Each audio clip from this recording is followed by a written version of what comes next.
Hi guys, Nick Scrutton here from Gimme. Gonna get into what do you need in your bag. We've got fairway wood, we've got hybrid, we've got long iron, all 21 degrees.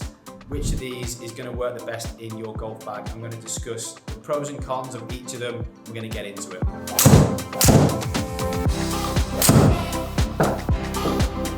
There is a reason it's in the bag, to be fair. Is it time that I put something else in? Getting a bit older, getting a bit slower. There's no two ways about it. We can't fight time. Technology is also moving on as well. And I have to say, I've been seeing a lot more of these 7-woods working their way into the top professional bags. And it's got me thinking, I'm not gonna lie, maybe it's time I join the gang as well. So I'm gonna hit some shots, talk about the data, and we're gonna get stuck into it. Okay, so on essence, what's the difference between these clubs here? Well, really, a lot of it comes down to shaft length, just to start with. They're completely different head models, but the 7-wood has the longest shaft there. Then you've got your hybrid. Typically at 21 degrees, you're talking about a 4 hybrid. This is a Titleist model that we've got here, but of course, everybody does their own hybrid model now. They're very, very popular in the market. Typically, in terms of the shaft length, you're dealing between 40 and 40.5 inches. And again, you've got a lot of adjustability on here, just like you would do on the 7-wood as well. Now, you might be asking, what's the difference in terms of where the center of gravity is in these heads, Nick? Well, simply put, the 7-wood, because of the depth of that head, and you can see there, it's much deeper in terms of this particular model here, the Ping. Center of gravity is sat right at the back of the head there, and it's got quite a shallow face on it as well. And what that does is that keeps that center of gravity position low and back, which enables you to launch that ball a little bit higher. Then you get into the hybrid model there, and you can see slightly deeper in terms of the head. You can see that difference in the models there. So much further back and deeper in that 7-wood, not quite as much there. So that basically means the center of gravity projects itself through the face slightly higher on the hybrid as opposed to the fairway wood, meaning that technically it's going to launch lower anyway. Loft being a loft, and you can see on there again, I'll just show you, but I've got them both set at 21 on there. Then you've got the 4-iron. So you can see skinniest of the soles. So that means the center of gravity is much closer to the face.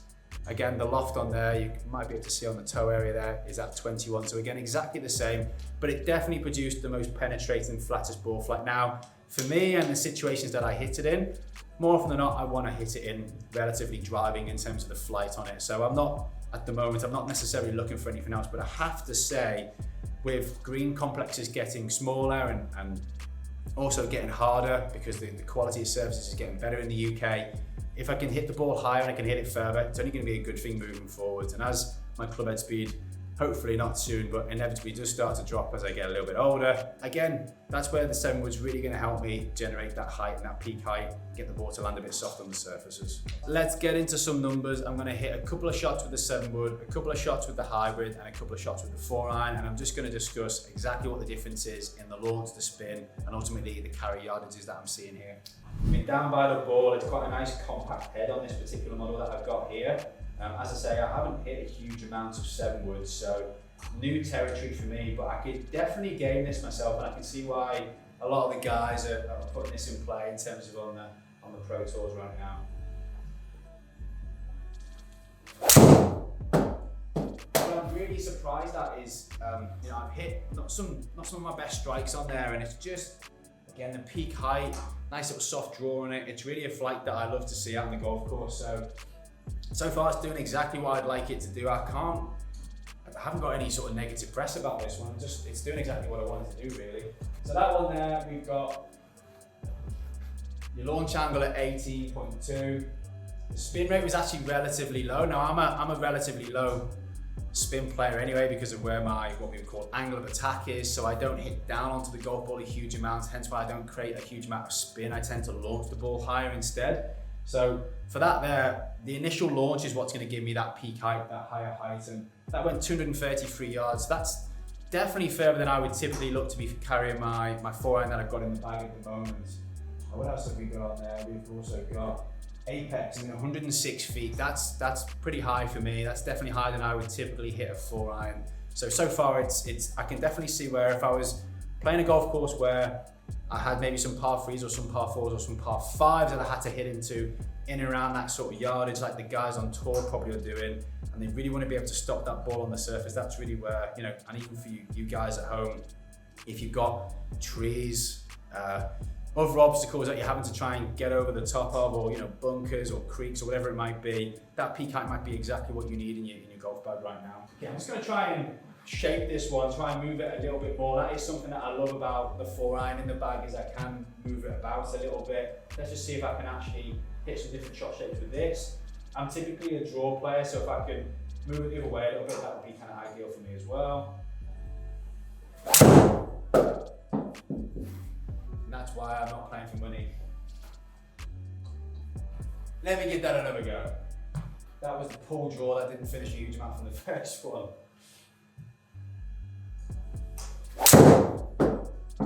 Okay, better effort there, better golf swing. And I guess the first effort that I did there maybe explains why the 4-iron for me is still in the bag, because I find it a little bit easier to maneuver and shape shots if I need to do that in the longer part of the bag. Maybe the thing with the 7-wood, it's a lot more one-dimensional. That might not be a bad thing, but if you're looking for somebody who does like to shot shape a little bit at the top end of the bag, then maybe that's a little bit too one-dimensional for you.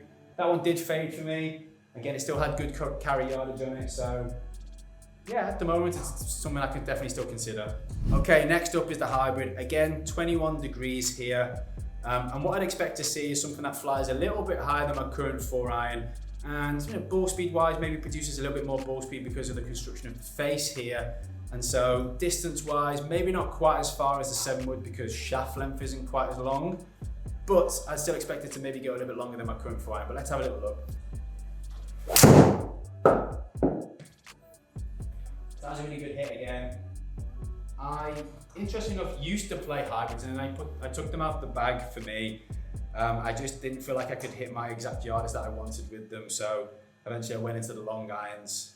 And also I used to struggle with hitting them left a little bit, but I know some of the models now have flatter settings, so again, if you go in, if you get a fitting, or if you're going to seek advice on who these clubs are for, you can now get these set up to suit your different flight characteristics, whether that be eliminating a fade or enhancing a draw, whatever it might be. So definitely always worth doing that. This particular model here, the tightness that I've got, it's got heel and toe weighting on it, and it's got a very good cog on there that you can really dial in the face settings in terms of the loft and the line angle on it. So this one's very movable, very dynamic, very fittable. Some others might not be, so bear that in mind as well when you're looking at your model. But if you're looking at something like this, it's definitely worth working with a fitter to see if you can get it dialed in. That one there, 221, so it didn't go quite as far as the 7-wood. In terms of the initial launch, it was a little bit lower, as I'd sort of expected. Spin was pretty similar again. I'm always on the lower side of spin, so that doesn't really surprise me there. And the peak height's come down from 100 feet to 90 feet, so it's 10 feet lower. So it's definitely a more penetrating flight, but it's not going to stop as quickly as what the 7-wood does for me. I'll try and just take it in with the 7-wood. I'll try and hit that little fade shot again. I'll be interested to see if I can move it about. For me personally, that is important. Let's have a little look. Again, it looks great down by the ball. They've done a really good job on this particular model with the head shape.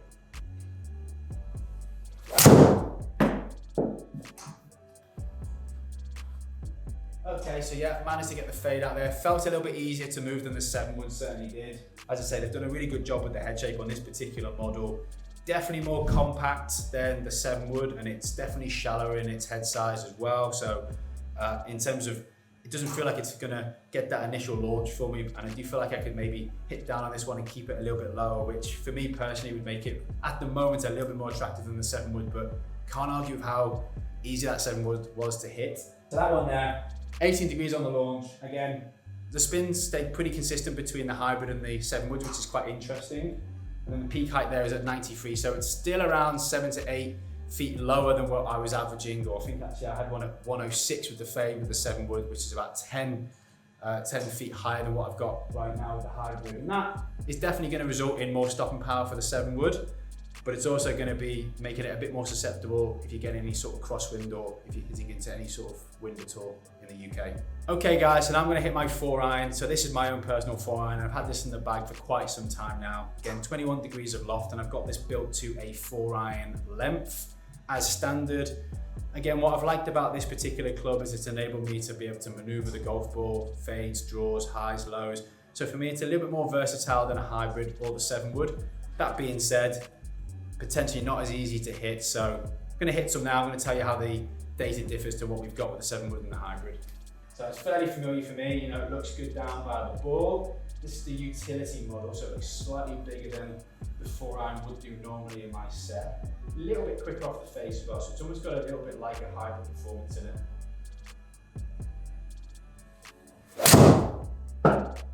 Yeah, so it's much flatter flight. It's going to run out a little bit further as well, so that's going to be interesting to see exactly what that one does. Again, nowhere near the peak height that you're always getting out of the 7 wood or the hybrid, which is quite interesting. So the data there launched at 14 degrees, that's a full 4 degrees lower than the 7 wood, 2 degrees lower than where the hybrid was. In terms of that peak height as well, the apex has come down to 60 feet, so that was much more of a sort of stinger flight that I produced right there. And the yardage has come down as well, so it's maybe not middle, but again, that's what we're talking about with this part of the bag here, is the overall forgiveness that you'll get out of an iron compared to a hybrid, compared to a 7 wood. Didn't quite get that there, and it's come out of the air a lot quicker.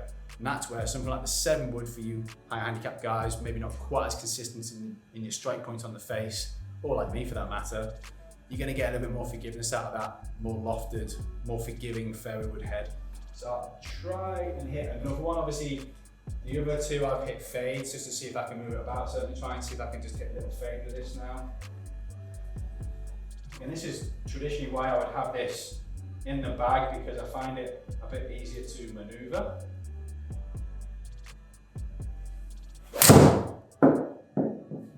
Yeah, so I'm able to produce a lot more shot shape with it, able to hit a big fade there. So that's really, for me, why I've got that in the bag, because I can really still shape it for those shots that I'm looking to hit into longer par 3s, par 4s or par 5s as well.